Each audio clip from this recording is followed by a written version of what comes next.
Tonight, we explore the mythic tale of Irion, the forgotten son of Hephaestus, a demigod born not of Olympus, but of fire and steel, deep in the forge of a mortal blacksmith. His task? Steal the eternal flame from Mount Olympus itself, to reignite the dying hearths of humanity. But what stood in his way was no simple quest.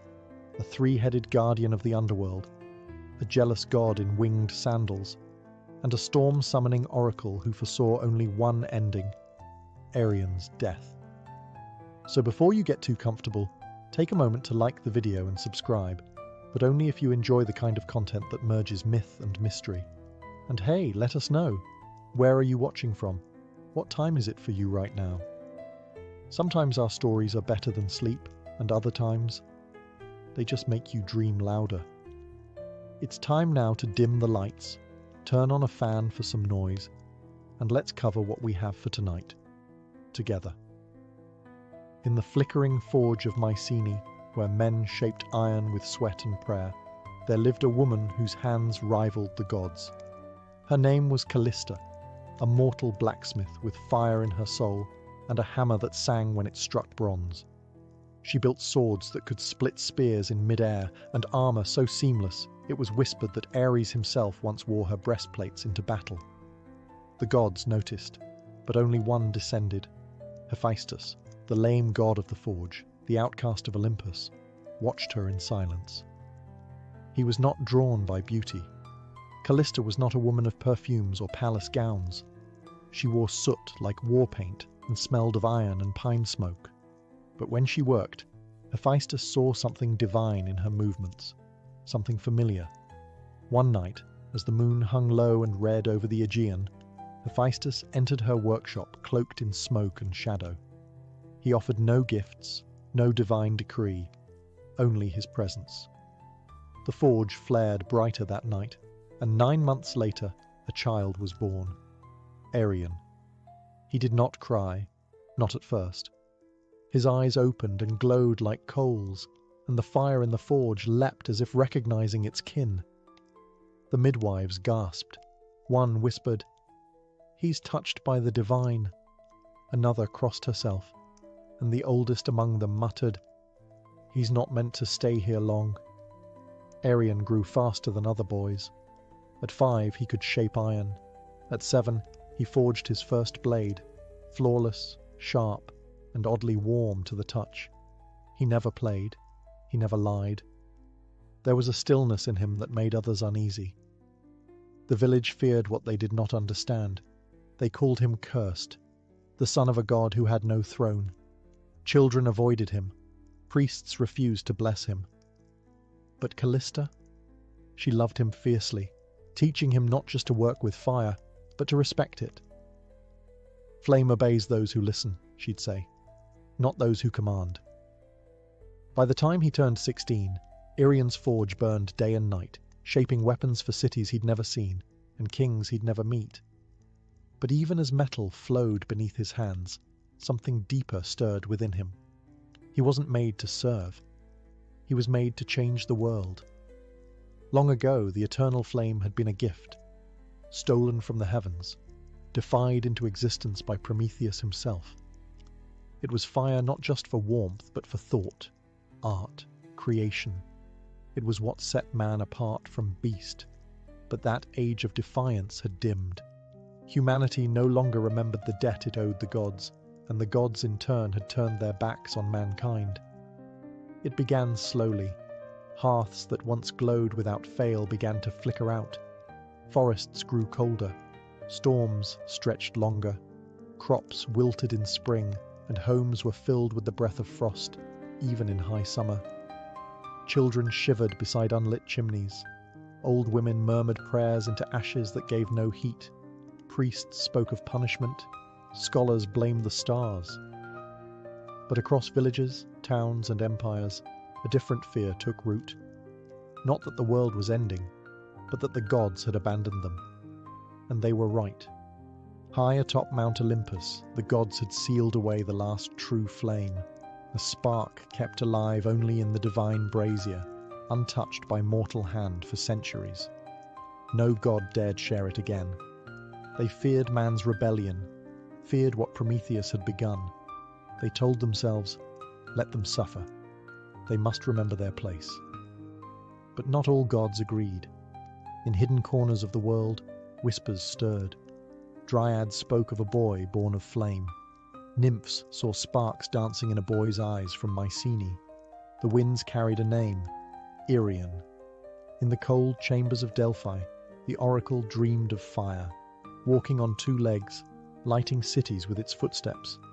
And in the depths of forgotten temples, dying candles sputtered back to life at the sound of a blacksmith's hammer striking anvil. Irion had no idea. He only knew the iron was growing harder to shape, that the flames in his forge required more breath, that the warmth that once came easily was slipping away. But the world had begun to watch. Gods both old and silent had turned their gaze to Mycenae.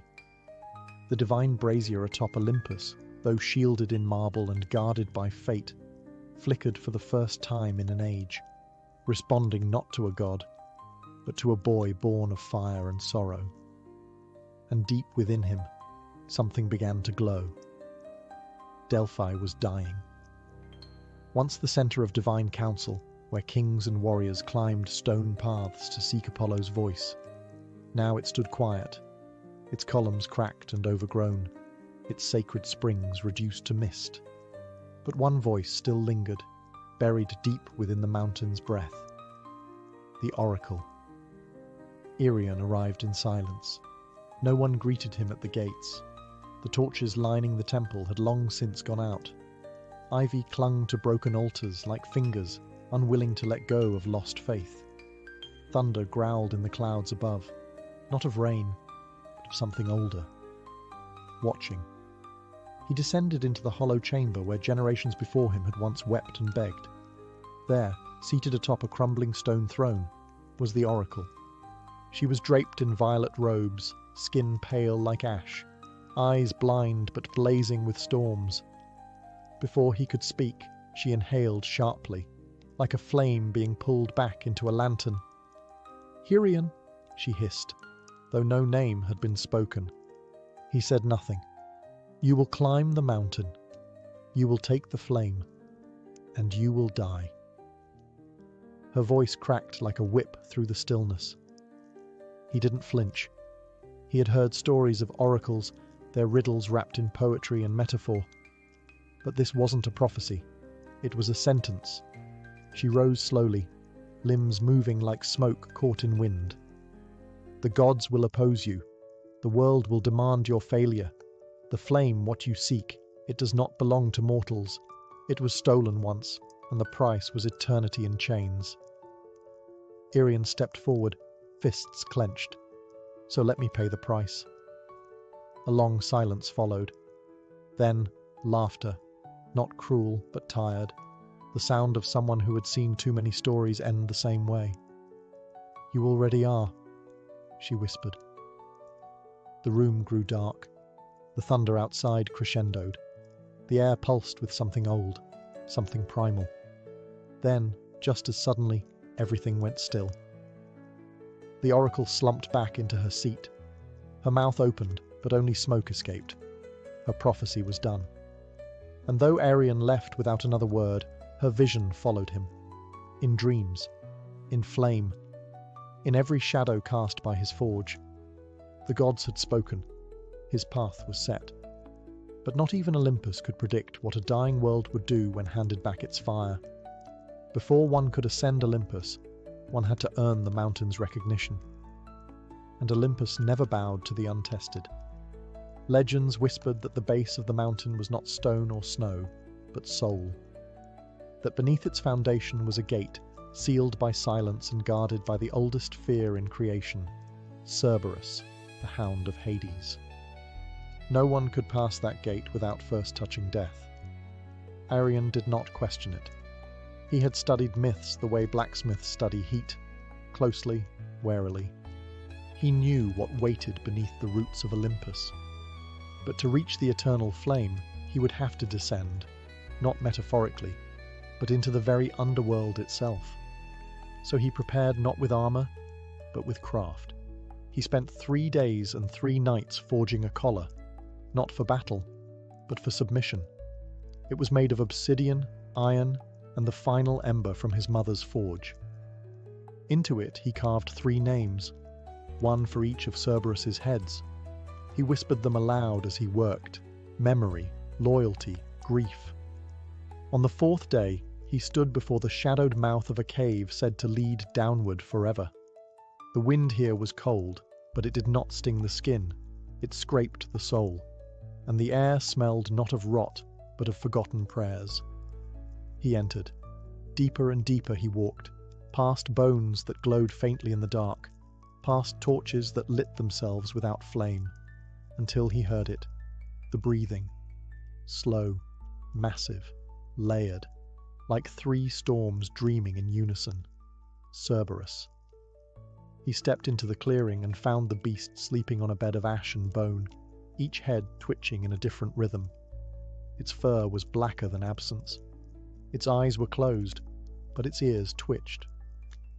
Arian did not draw a weapon. He approached, knelt, and held out the collar. Then, softly, he began to hum. It was the song his mother had sung to him as a child, the one she sang when night made the world feel too big, too cruel. The middle head stirred. The left opened one amber eye. The right snarled, then stopped. They listened. And in that silence, Arian slipped the collar on. Cerberus exhaled, and the door behind him opened, not with rage, but with respect.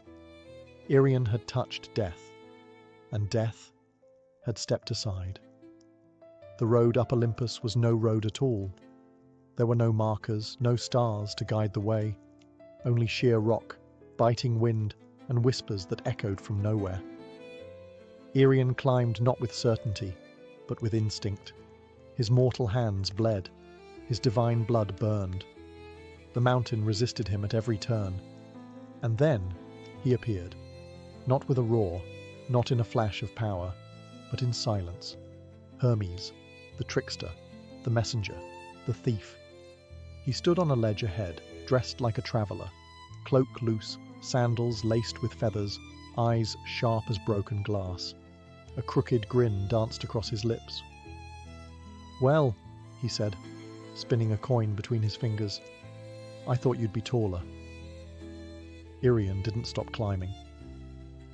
"I know why you're here," Hermes continued, walking casually beside him without ever lifting a foot. "You want to bring fire back to the mortals. Sweet, noble, stupid." Arian paused. "Then stop me." Hermes chuckled. "Stop you? Oh no. I'm not here to fight you. I'm here to make sure you understand the deal. You're walking into the heart of Olympus, into the gods' vault, into a story that isn't yours to tell. And yet," Arian replied, "here I am." That smile faded slightly. "You're trying to restore a balance that was broken for a reason," Hermes said. "The flame was a gift, once, a mistake, and now the gods guard it like a dragon guards gold. Not because it's precious, but because it's dangerous." Arian stared at him. Then they've forgotten what danger looks like. For the first time, Hermes' expression soured. The air around them shifted. The coin in his hand vanished. His wings twitched. "You think you're Prometheus," he said, voice cold. "But you're not even a flicker compared to him." "I'm not trying to be him," Arian answered. "I'm trying to finish what he started." Hermes stepped forward, pressed 2 fingers to Arian's chest. "Then here's my gift." Pain surged. It wasn't physical. It was deeper. A thread inside him twisted, turned. "The fire you seek," Hermes whispered, "will burn everything you are." Then he vanished. The mountain groaned. Thunder rolled. A storm had begun, not of rain, but of consequence. And Arian climbed higher, cursed, but unshaken. The curse settled into Arian's chest like frost in the lungs. At first, it was subtle, a tightening when he breathed, a dull heat beneath his skin. But the higher he climbed, the more it bit into him. Not like a wound, more like erosion. Piece by piece, the man was being scraped away, leaving something raw behind. Mount Olympus was no longer just a mountain. It was alive. Its cliffs shifted beneath his feet. Wind screamed down ravines like ancient voices furious to be disturbed. The higher he rose, the less mortal the world became. Trees stopped growing. Birds stopped singing. Even the stars above seemed to pull back. There were no paths. Only jagged ledges and sheer faces that demanded sacrifice with each step. Irian bled. He slipped. Once, he nearly fell to his death, but a sudden flash of heat from within his chest steadied him. It was as if the flame Hermes spoke of, the one that would burn him, had begun to awaken. But he kept climbing, because every time he faltered, he thought of the dying hearths, the cold villages, the children huddled in darkness. He thought of his mother, hands blistered, still forging warmth for a world forgetting what warmth meant. And still, Olympus offered no mercy. Storm clouds gathered above. Lightning danced along the ridge like gods pacing in frustration. He could feel their eyes now, watching, judging, waiting for him to fall. But it wasn't just the mountain fighting him. It was Olympus itself. He passed ancient ruins carved into the stone, temples long abandoned by faith, their altars cracked, their gods forgotten. Statues of Athena with eyes chipped out, columns of Zeus split by time and silence. Irian realized something no one else had dared to say aloud. The gods weren't powerful anymore. They were afraid that a mortal might bring the fire back without their permission, that someone not born in their halls might carry the light that once defined Olympus, and in that fear they threw their worst at him. Ice, thunder, visions, voices, but he climbed. With hands torn and heart smouldering, he rose above the clouds, and in the distance, lit not by sun, but by divine flame, he saw it, the brazier, burning, waiting. It was not what he expected. The summit of Olympus wasn't carved in marble or guarded by gods clad in gold. There were no trumpets, no gates, no thunderclaps of divine welcome. There was only silence, and the flame. It stood in the center of a windless clearing, on a pedestal of blackened stone. The brazier looked ancient, older than language itself, shaped by hands no longer remembered. And inside it danced the eternal flame, not red, not orange, but white, pure, blinding, alive. It did not flicker. It watched. Irian stepped closer. The heat didn't sear him. It entered him, as if recognizing something long lost.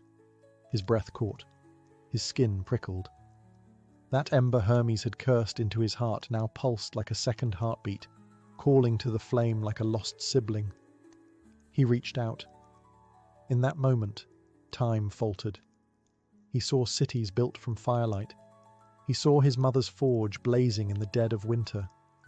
He saw civilizations rising and falling, each one built around fire, and each one forgetting why it burned.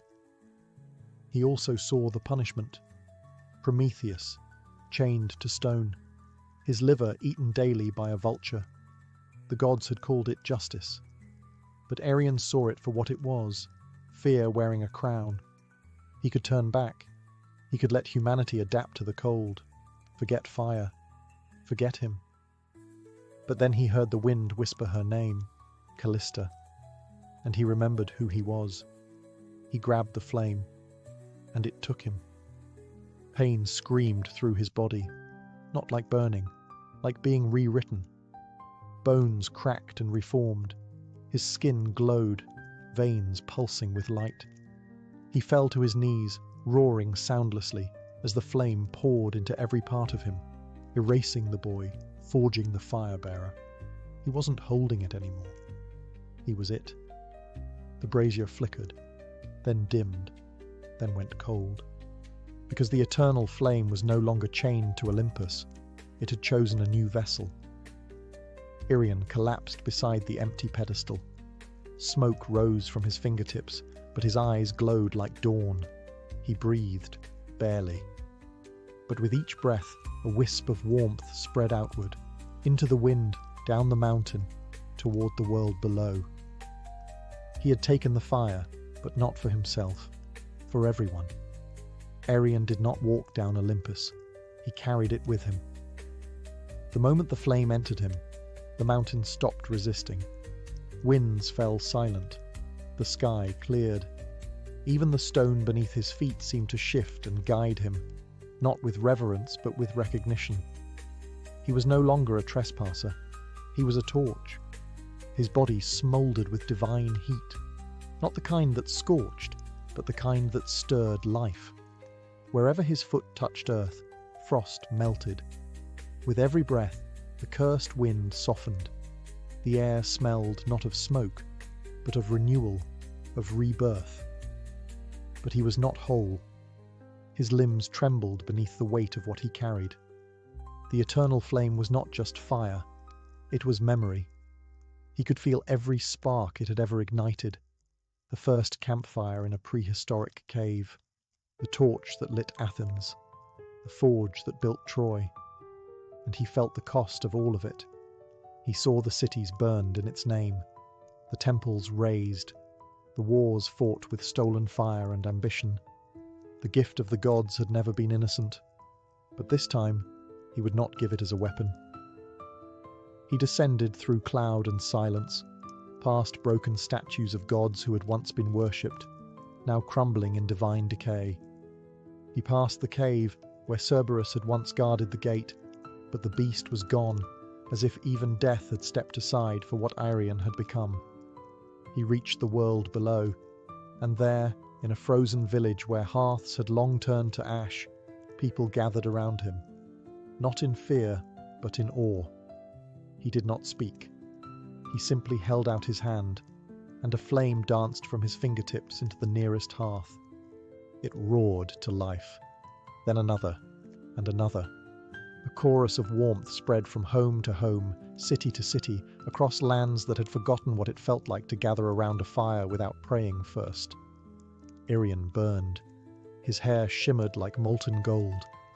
His skin cracked like cooled obsidian. He was dying, but not fading. He was becoming something else. He had not stolen the flame. He had become it. And everywhere it burned, the world whispered his name, not in worship, but in gratitude. No tomb was ever built for Arion. No statue was carved. No songs were sung in temples. There was no procession, no mourning, no final battle to mark his passing. And yet, he never disappeared. After the fires returned, strange things began to happen across the land.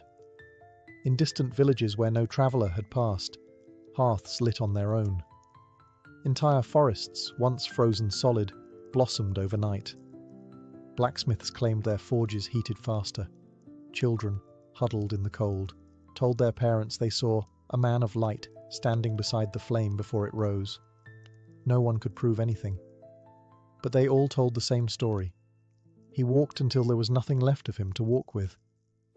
His body had long since cracked and burned, not from weakness, but from transformation.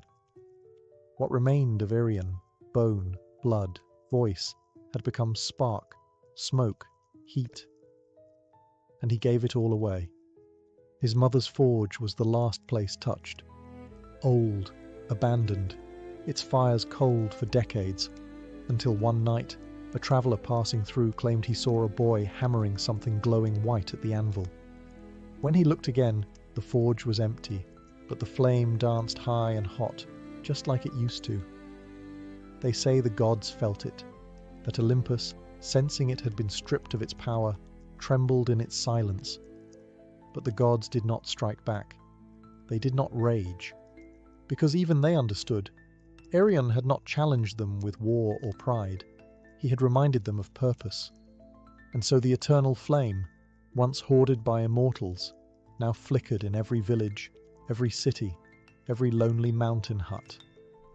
It lived in the warmth of soup shared by strangers, in candles placed by grieving hands, in torches lifted by rebels seeking light in the darkest places. And always, always, they whispered the same name, Arion. Some say when your fire dims for no reason, it's him passing through. Others say if you listen closely to the crackle of the flame, you'll hear the rhythm of a hammer striking an anvil. Steady, patient, eternal. Because Arion never died, he became warmth itself.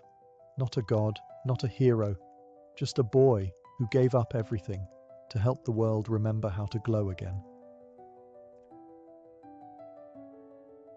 In the land of Sparta, where boys were taught to fight before they could speak, and honor was carved in bone, women were no less fierce. Among them was one whose name echoed through the marble halls like the clash of steel. Leonthe, daughter of Commander Adrastos. She was born during a blood-red eclipse, as omens howled over the city. Midwives whispered that she came from Ares himself. By age 12, she had bested her brothers in the wrestling ring. By 16, she had led a hunting party into the Taygetus Mountains and returned with 3 wild boars tied behind her chariot. Leonthe was not just respected, she was feared. She walked through the Spartan agora with a straight spine and quiet steps. Men lowered their eyes. Women watched her with a strange mix of envy and awe. She rarely spoke unless spoken to, and her words were chosen like arrows, never wasted. But there was something in her that few noticed. When she removed her armor at night, when the torches dimmed and the world outside fell away, Leonthe would stare at the stars, not with a warrior's challenge, but with wonder. There was a softness buried in her, one that battle could not scorch, a yearning, not for marriage, not for conquest, but for something else, something the Spartan code had no name for. Peace, magic, mystery. She never said. What she knew was this. Every full moon, when the city slowed and the warriors slept, her body pulled her toward the cliffs above the river Eurotas.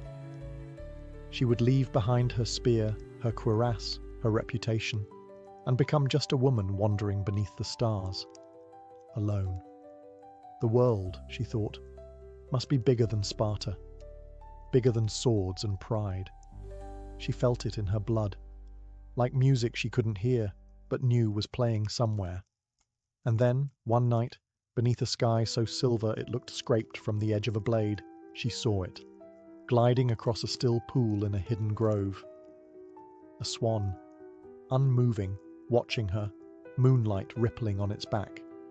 Beautiful in a way no war song had ever been. And from that moment on, Leonthe's life began to shift, away from blood and battle, towards something softer, stranger, and far more dangerous. The grove was hidden, untouched by the usual grit of Spartan boots. Nestled between 2 cliffs, it whispered of something older than Sparta, older even than Olympus. The trees curved in crescent arches, their branches low and silvered by moonlight. A shallow lake lay at the centre, still as glass, and on it, the swan. Its feathers shimmered like woven starlight, neither white nor grey, but something in between. It floated with the silence of smoke, cutting across the water with no ripple. Its long neck arched gracefully, as if sculpted by divine hands, and its eyes, God's, its eyes, held no animal wildness, no fear, only awareness. Leonthe froze at the tree line. Her training screamed caution. Nothing in nature moved like this. No creature stood so boldly before a human. But the swan did not flee. It watched her, calmly, expectantly. She stepped forward. It tilted its head. Another step. Closer. The lake did not stir. She stood at the edge of the water, heartbeat steady but alert, hand resting lightly on the dagger strapped to her thigh. The swan moved again, slowly, deliberately, toward her. When it reached the edge of the shallows, it stopped and bowed its head slightly. Leonthe knelt. She had seen thousands of things in her life. War camps burning, bloodied warriors screaming at the heavens, newborn calves gasping for their first breath. But never had she seen something so quiet, so still, so enchanted. She reached out. The swan did not resist. Her fingertips brushed its feathers, warm, unnaturally warm, as though its body burned with sunlight instead of blood. A feeling stirred in her chest, not fear, not fascination, something older, something she didn't know she'd been missing until that very moment. Connection. The swan blinked once and turned away, gliding back into the center of the lake. Leonti remained kneeling, watching it, unsure what had just begun, but certain it was no accident. The next full moon, she returned. So did the swan, and again, the next month, and the next. No words, no promises, just presence, a ritual born of silence and gravity.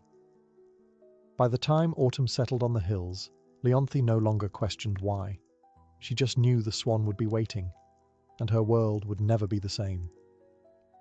Seasons turned, leaves reddened, fell, and grew again. The wars continued far below the hills, but in that moonlit grove, time stood still. Only the full moons mattered now. Only those nights. Leonti had once measured her worth in battle scars, victories, and commands followed without hesitation.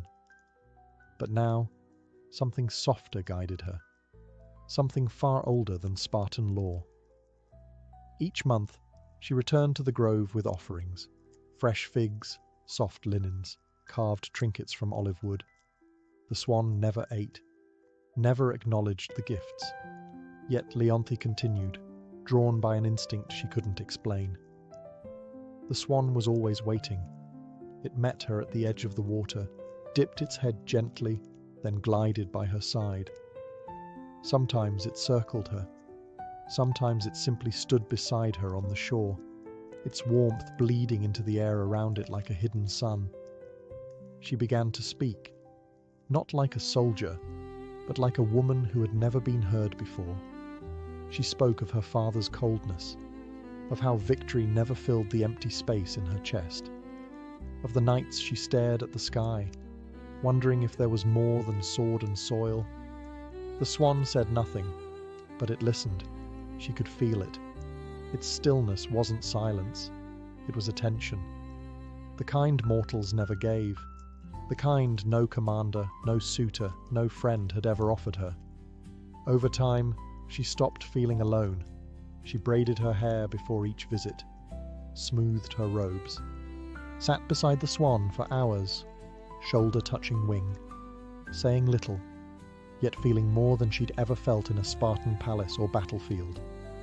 And still, the swan never fled, never aged, never changed. She should have been afraid. There were stories of gods taking animal form to lure mortals into ruin, stories of punishments for those who loved the divine. But Leonti didn't believe in stories anymore. She believed in the way her hand fit perfectly along the curve of the swan's neck, in the way it bowed its head when she sang quietly into the night, in the way it seemed to wait for her, need her. No words, no promises.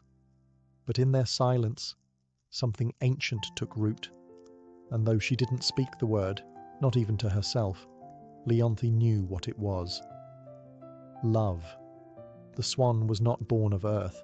Its wings had once stretched across the sky. Its fingers had played the lyre that made the sun rise. Its name had once been whispered in temples, carved in marble, and shouted in song. Apollo, god of light, of music, of prophecy, now silent, feathered, bound. Long before Leonti was born, Apollo had committed a sin in the eyes of Olympus. He had defied Zeus, not with blade or rebellion, but with truth. He had spoken against his father's punishments, against the cruelty passed down from throne to world, against the silence demanded by power. For this, Zeus did not kill him. He unmade him, a spell cast in fury, more curse than justice. Apollo was stripped of his form, his voice, his divinity, forced into the body of a swan, not to teach him humility, but to remind him he could glow like the sun and still be caged by shadow. The curse was crueler still.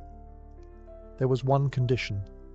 If a mortal ever discovered his true identity, the transformation would become permanent. And so Apollo waited. Years, centuries, lifetimes, floating on lakes, hiding beneath stars, watching mortals forget his temples, forget his hymns, watching the world grow colder as the gods withdrew, until Leonthe. Her presence cracked something inside him, something buried so deep even Olympus had forgotten it existed. Hope. He never meant to be seen, never meant to stay, but she returned, again and again, and her voice when she spoke to him in the glade, was the only thing that made the fire inside him flicker again. She was not a priestess, not a nymph, not a chosen oracle. She was a warrior with hands that knew only weapons, a woman hardened by loss and trained to feel nothing. And yet, she saw him. She treated him not as a symbol or a threat, but as something sacred, something worth waiting for. He dared not speak, dared not reveal his name. But in the tilt of his head, in the stillness of his body, he answered every question she never asked. And slowly, impossibly, he loved her back. In Sparta, solitude was respected, but not for too long. Leonthe's absence did not go unnoticed. Each full moon, she slipped away from the barracks, from the training fields, from the watchful eyes of commanders and kin. At first, none questioned her. She was Leonthe, untouchable, unshakable, the warrior whose loyalty was carved into every scar. But Sparta thrived on order, on discipline, and love, especially the hidden kind, was a foreign thing in a city built on control. Whispers began. She wanders. She speaks less in council. She trains, but her strikes lack venom. It was true. Leonthe had changed. Her movements were still sharp, but no longer cruel. Her voice no longer cut. And something in her eyes softened. Some nights she smiled to herself, as if holding a secret the gods themselves couldn't steal. Her father noticed first. Commander Adrastos, a man whose face bore no softness, whose daughters were meant to lead men, not follow feelings. He summoned her one evening under the guise of strategy. But when the chamber emptied, he spoke plainly. "What keeps you from sleep?" Leonthe offered no answer. His voice darkened. "Do not forget who you are." But she already had, at least the version of herself that Sparta had moulded. What the city had built in stone, the swan had touched with water. And Leonthe found herself unwilling to return to who she'd been. Still, Sparta watched. A patrol once followed her out beyond the walls, tracing her steps toward the cliffs. They lost her near the olive groves. She was too skilled to be shadowed, but it was enough to birth suspicion. Priests murmured about omens, that the moonlight carried voices, that the lakes beyond Sparta stirred unnaturally, a warrior woman disappearing each full moon. They feared it was madness, or worse, a god. Leonthe knew the walls were closing in, that eyes were learning to look where before they had looked away, that her silence, once strength, now made her vulnerable. But still, she went. Still, she found him. And in that grove where moonlight touched feather, she forgot the noise of Sparta, forgot the rules, forgot the danger. Only one thing mattered now, not being seen. Because if the world discovered what she knew in her heart, it would destroy them both. The moon was heavy that night, low, swollen, golden as a dying flame. Leonthe stood in her chamber, fingers trembling over her armor, unable to fasten the final clasp. Something had changed. She had felt it for days. A quiet trembling beneath her feet, like the ground itself knew what she did not. The swan had been different on their last meeting, restless, more watchful. Its feathers bristled when the wind shifted. It had circled her twice before settling at her side, its warmth sharp instead of soothing. That night, sleep eluded her, and when it came, it brought visions. She stood in a silver grove, her hands covered in gold dust. A statue loomed before her, part man, part swan, its wings frozen mid-beat, its face serene and lifeless.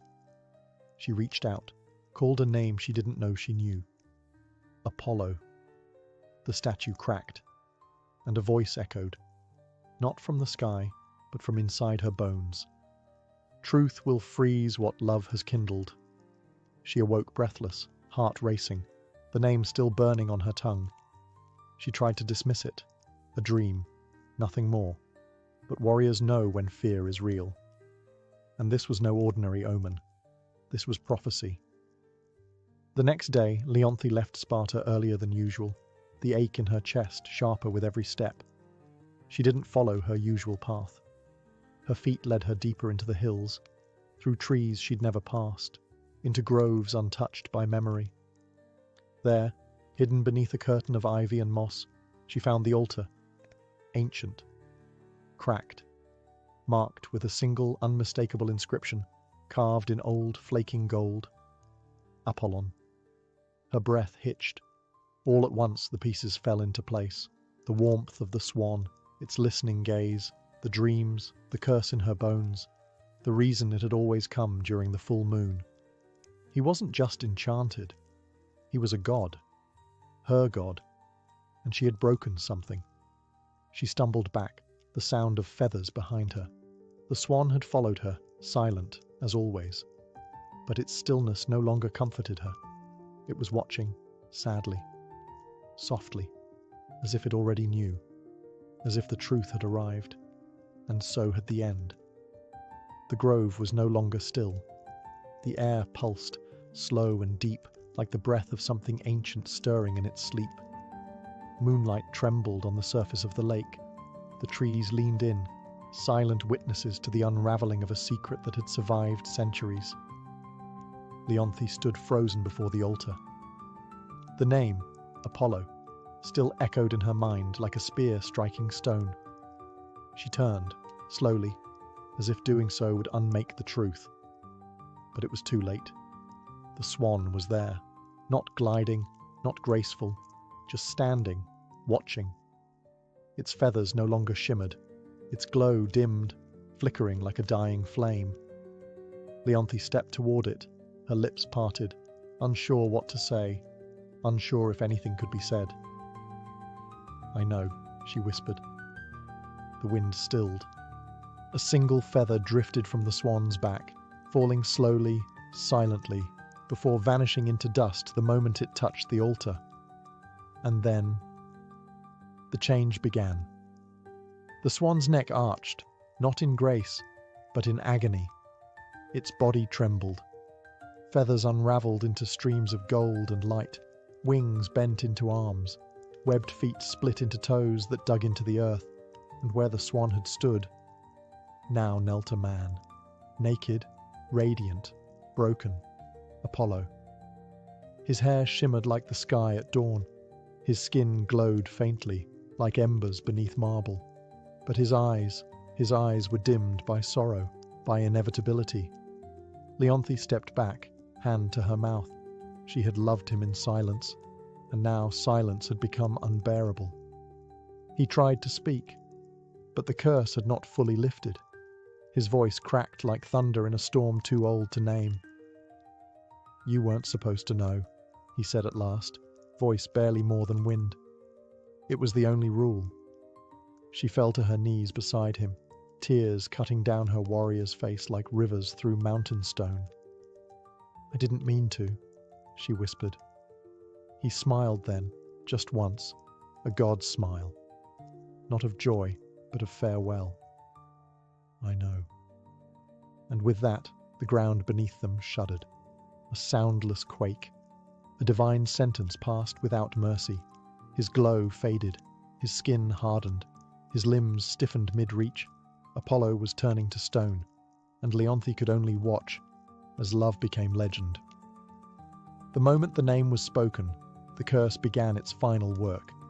Apollo's body, once fluid with divinity, now stiffened inch by inch. The light beneath his skin dulled like cooling metal. His golden hair lost its luster, hardening into marble threads as the final phase of Zeus's punishment took hold. There would be no forgiveness, no reprieve. Leonthe grasped his hands, still warm, still trembling, but she could feel it, the stone creeping like frost over flesh. His fingers curled around hers one last time before they stopped moving altogether. She shook her head. No, no, this can't be how it ends. But the curse didn't listen. It had waited centuries in silence, patient and cruel. Apollo's chest rose once more, and then didn't. His wings, half formed behind his shoulders, froze mid-fold. His knees, bent in grief, locked in place. His face, still beautiful, still kind, was caught between love and pain, his eyes open but unseeing. And then, silence. A quiet deeper than any battlefield, deeper than the moments before the charge. This was not the silence of peace, but of loss, of something sacred shattered. Leonthe knelt there, forehead pressed to his now cold hand, a hand that once cradled stars, now nothing more than stone.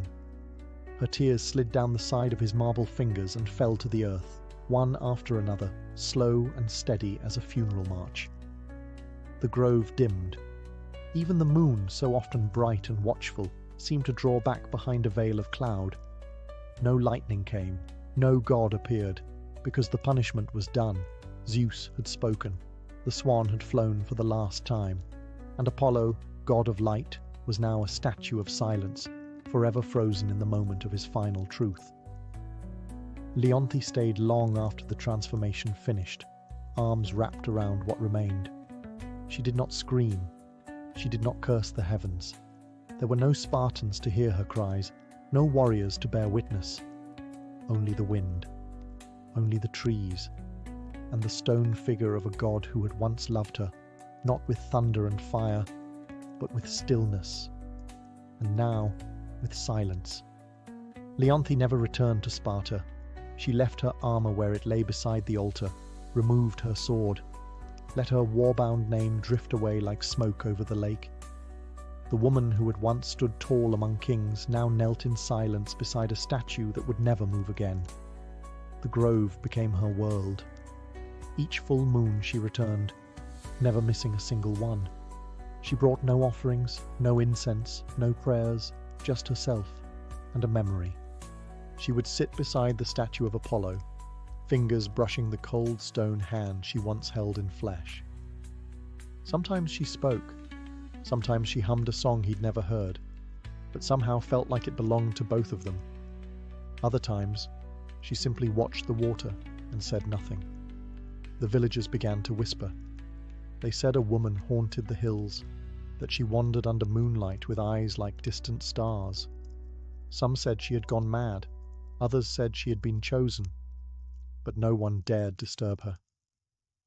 Years passed. Winters came and went. Empires shifted. Gods fell silent. But Leonthe remained. She grew older, but never frail. Her strength endured, less like a soldier, more like the roots of an olive tree clinging to the same patch of earth, year after year, storm after storm, and still the statue stood. Apollo, mid-kneel, wings half-formed behind him, gaze fixed on the space where Leonthe always sat. A moment frozen in marble, untouched by time. Some travellers claimed the stone was warm to the touch, that if you placed your hand against his chest, you could feel something faint, like a heartbeat from a dream. And then, one final full moon, Leonthe came.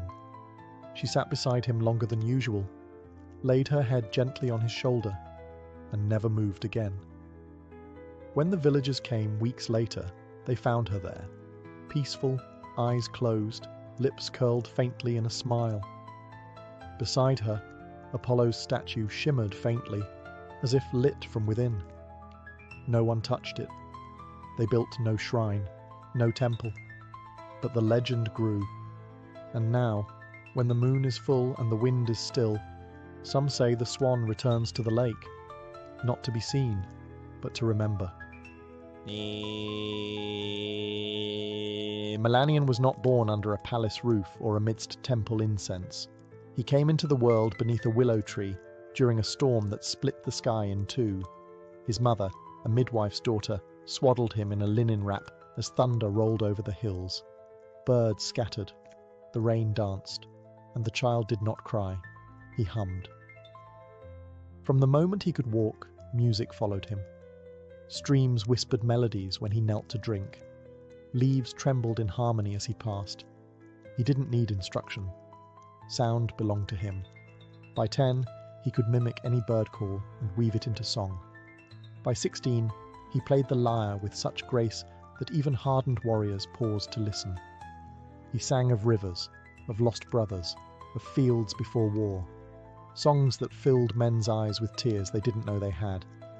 People called him a gift, a miracle, a child of divine breath. He never claimed it. Melanion travelled from village to village, sharing his music without coin or pride. His voice calmed fevers. His chords softened hardened hearts. He once played for a dying child who, upon hearing his lullaby, smiled and drifted into death as if it were a dream. But not all ears that listened were mortal. One spring evening, as he sat beside a glimmering river and strummed a tune about starlight, the very air around him changed. The wind slowed, the water stilled, even the frogs silenced their song. And then they arrived, the Muses, 9 of them, stepping lightly from behind the veil of the world. Cloaked in light and sound, each carried her own essence: history, tragedy, dance, epic, poetry, and more. Their eyes were not kind, not cruel, just knowing. They listened, and then, to Melanion's astonishment, they sang back. 9 voices in perfect harmony, older than language. Melanion closed his eyes, and without thought, joined them. His voice didn't echo theirs, it evolved them. When the last note fell into silence, even the stars seemed closer. One of the Muses, Calliope, eldest and most stern, touched his brow. "You are not ordinary," she said. "You are a vessel." And thus began the legend of Melanion, the bard whose voice would shake the heavens. From that night on, Melanion was no longer just a gifted mortal. He was touched, marked, whispered about. The Muses had chosen him. In the quiet folds of Mount Helicon, where few dared to tread, they invited him into their sacred circle. There, beneath ancient trees and skies unclouded by mortal ambition, Melanion learned not through lectures, but through experience. Calliope, muse of epic, taught him how to bend a story into sound. Clio whispered the histories of nations into his ears as he slept. Terpsichore danced barefoot through leaves while he played beside her, his fingers learning the rhythm of wind and body. Euterpe laid her flute across his palm and said only, "Listen." And he did. He absorbed, not just melodies, but truths. The kind that lived between words. The kind that mortals rarely noticed but felt. In the hush before a storm, in the ache of longing, in the gasp of a child at first snowfall. The Muses gave him not power, but perspective. And they asked for only one thing in return. Sing for them. Them, meaning mortals. The lost, the weary, the proud and broken. Those who needed to remember that beauty still existed, even in suffering. That song could be both balm and blade. At first, Melanion obeyed. He performed in city forums and quiet fields, played before kings and beggars alike. His songs stitched broken hearts, stirred revolutions, mended fathers to daughters, and enemies to uneasy peace. But as his gift grew, so did something else. Ambition. He began chasing sounds the Muses hadn't taught, notes no god had touched. In the stillest parts of the night, he would write alone, drafting fragments of something beyond language. A song that could bend time, still the wind, and bring tears to stone. A final song. He told no one, not even the Muses. because some part of him no longer wanted to share the divine. He wanted to surpass it. And the muses, ever watchful, saw the change. Not in his fingers, but in his eyes, the way he looked beyond them, as if destiny owed him more than admiration. And in the distance, fate stirred slightly, because no mortal walks beside the divine forever without cost. Melanion withdrew from the world. He left behind the applause, the requests, the gifts from kings and the adoration of cities. He stopped performing in public, stopped teaching students, even stopped speaking to the muses. Some claimed he had fallen ill. Others said he had died. But in truth, he had gone to the shadowed slopes of Mount Helicon, deeper than any mortal had ever gone, where only echoes of the old gods stirred. There, in a cave lined with crystals that sang when touched by light, he began composing the final song. It came to him in pieces, sometimes in sleep, sometimes in thunder, sometimes in silence so deep it frightened him. He didn't write it. He found it, like a secret hidden between the folds of reality. The melody refused to stay still. It changed when he breathed, twisted with his heartbeat. It was not a song for performance. It was truth in sound. He heard the birth of stars in its opening note. He felt the deaths of empires in its fall. It was not sad. It was not joyful. It simply was. He labored for months, maybe years. Time bent strangely inside the cave.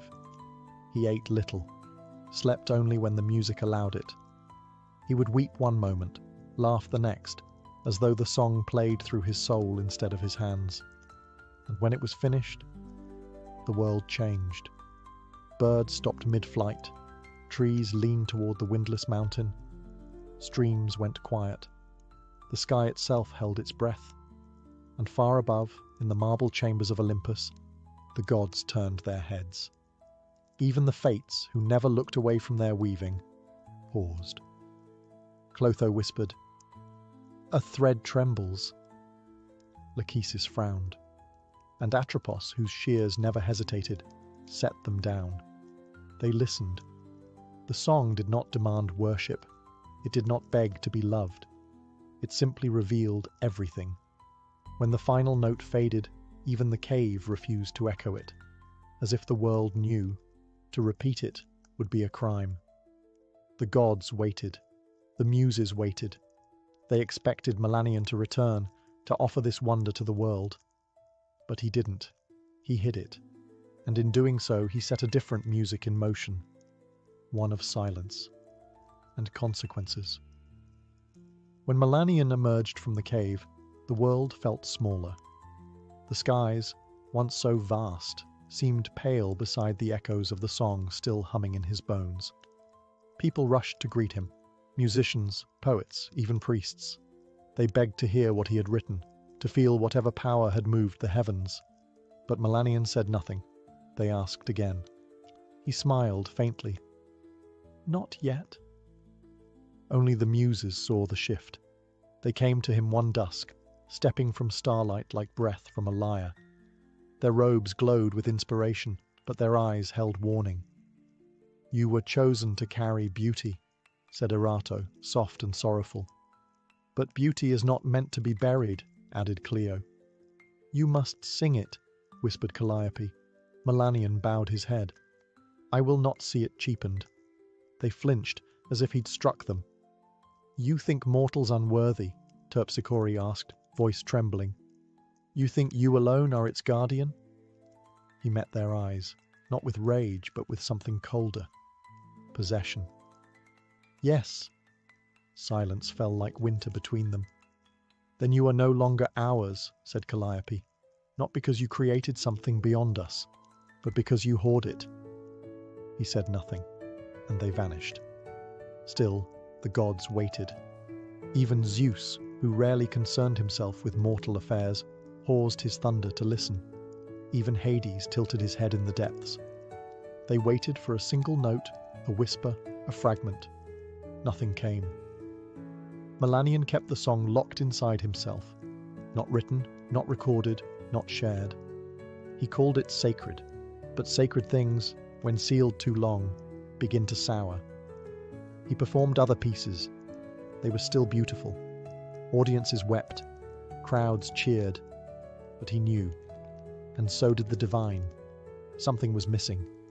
And worse, something had been stolen. The song that could stir the fates, bend time, and touch the gods themselves was buried beneath his pride. He told himself he protected it. But the muses, watching from afar, saw the truth. He had chained the divine to his ego, and the gods, who endure madness, war, and worship without blinking, do not abide theft. And so, one night, the wind turned still. The stars went quiet, and a curse began to bloom, not with fire, but with memory. The curse came softly. No thunder, no divine wrath from Olympus. Just a dream. Melanion lay beneath an open sky, cradled in the same silence he had once treasured. Sleep pulled him gently into darkness. And there, waiting, was the song. The final song. It returned, clearer, richer, impossibly perfect. He heard notes he'd never written, harmonies he hadn't yet imagined. It lifted him through stars, wove him into oceans, unspooled the very fabric of meaning. He wept in joy, in awe, in surrender. And then, morning. Gone. Not faded, erased. No memory, not a note, not a name. The melody he'd written with his soul, felt in his bones, was gone like mist at sunrise. At first, he thought it a cruel trick of sleep. He grabbed his lyre and tried to recall even a single progression. Nothing. He strummed wildly, off-key, frantic. Nothing. That night, he returned to his bed early, heart pounding, and the song returned, more radiant than ever. He sang along in the dream, tears streaming, fingers dancing through light. It felt real. He could remember it within the dream, but once again, with dawn's first breath, gone. Melanion began keeping candles lit through the night, scribbling notes in the dark. He begged his mind to retain a phrase, a rhythm, a single image. But no matter what he tried, it vanished. Again, and again, and again. He stopped playing, refused to perform. Crowds dwindled, friends left. His home grew dusty and cold. But none of it mattered. He had one obsession now. Remember the song. The muses stood at a distance, watching with sorrow. He was given a gift, said Otepe, and he chose to cage it.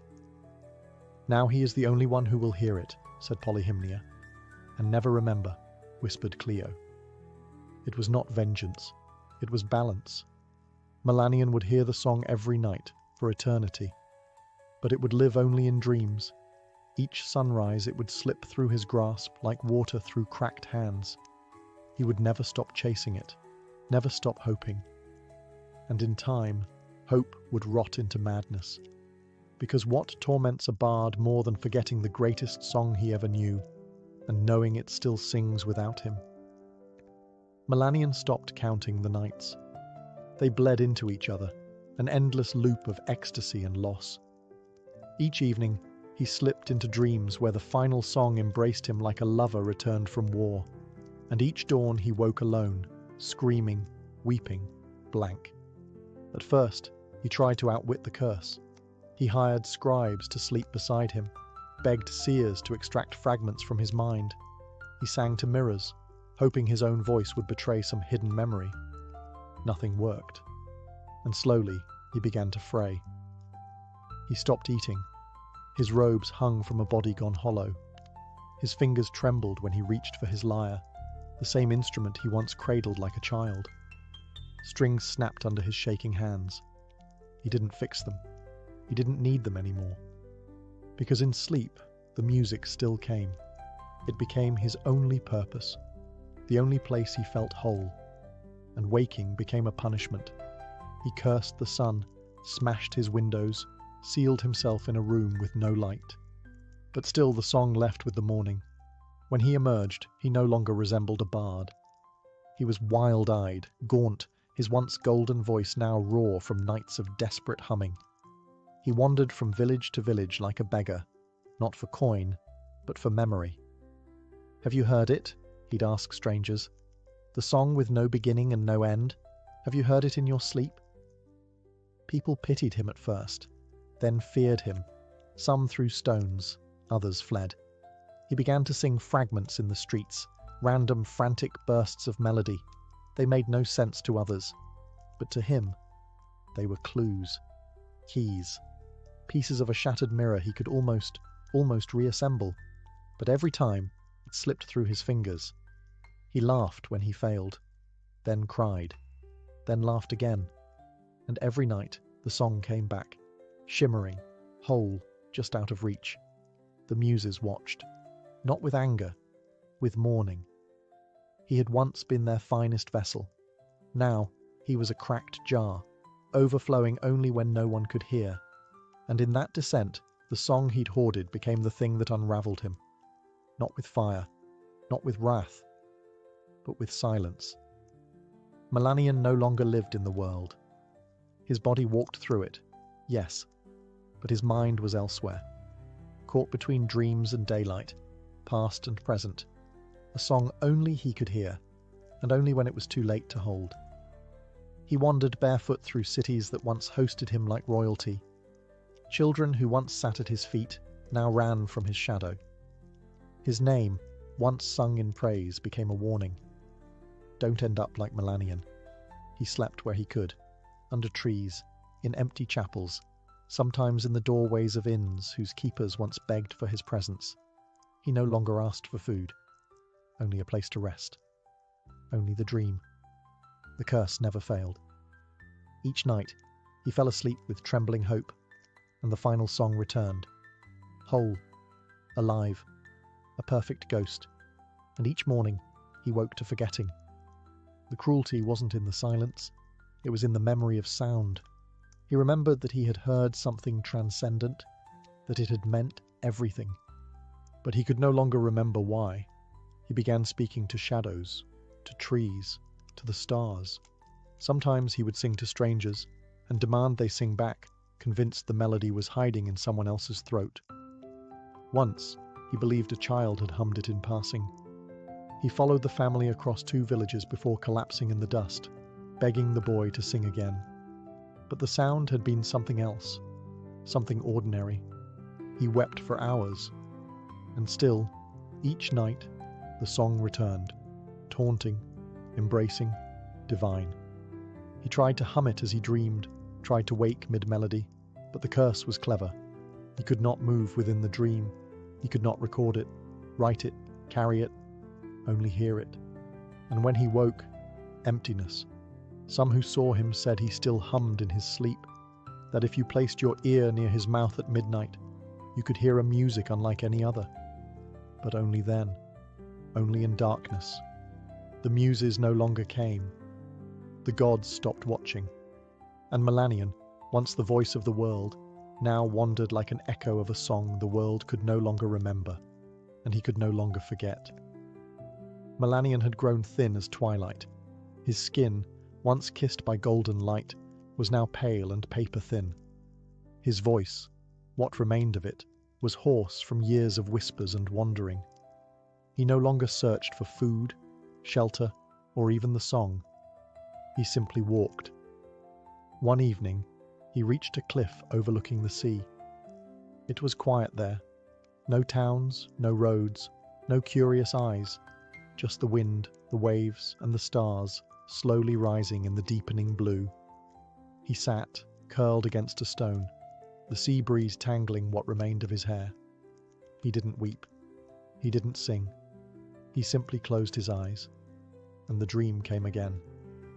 But this time, something was different.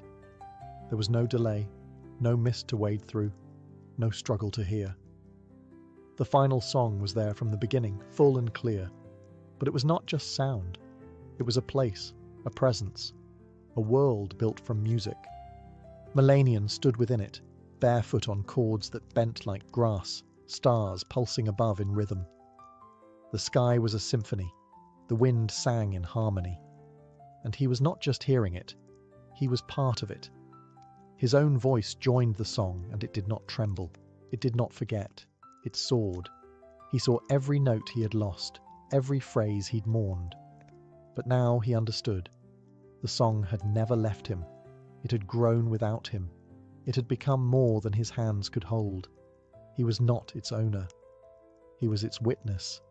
And in that final dream, there was no sorrow, no shame, no punishment, only release. When the sun rose, Melanion did not stir. The wind lifted softly around his body, as if carrying away a final breath. A shepherd passing the cliffs found him later, peaceful, hands resting on his chest, as if cradling an invisible lyre. There was no scroll, no recording. But above him, high in the coastal sky, seabirds flew in strange formations, almost like they danced to something only they could hear. And the sea, for a moment, sang. Not in words, not in melody, but in something older than either. Something he had finally become. Melanion was buried beneath a lone olive tree near the cliff where he last slept. No priest performed the rites, no crowds gathered, just the shepherd who found him, and a few villagers who remembered the stories, faint echoes of the bard who once made the gods pause mid-breath. There was no monument, only silence. But silence has a way of amplifying truth. In the years that followed, strange things were whispered across the land. Travellers claimed that if you passed that cliff under a new moon, you might hear a melody in the wind, brief, fleeting, heartbreakingly beautiful. Not a full song, just a note, just enough to make you stop. Children began dreaming of music they'd never heard. Musicians would wake in the night with tears on their cheeks and no memory of why. And sometimes, when a bard sat alone at dusk with no audience, a sudden chord would form beneath their fingers, something not theirs, something perfect. They never remembered it by morning. The muses said nothing. They did not curse another bard. They did not reclaim the song, because they understood what Melanion had become. Not a warning, not a hero, but a vessel turned legend. A soul whose punishment was born not of cruelty, but of refusal, and whose redemption came not through sharing, but surrender. The final song was never written down. It was never performed in amphitheatres or temples. It does not exist in scroll or scripture, but it lives. In the quiet moments between sleep and waking, in the hush before a performer strums their first chord, in the way the sea sounds different when you're grieving. Melanion's song became part of the world itself, not to be remembered, but to be felt. A whisper in the bones, a melody without words, and those who feel it, even for a moment, never forget the silence that follows. They say, if you stand alone on the right cliff, on the right night, with no one watching, and the wind is kind, you might hear a sound that doesn't belong to this world. Just a fragment, just a breath. And maybe, if you listen closely enough, you'll finally understand why Melanion never let it go.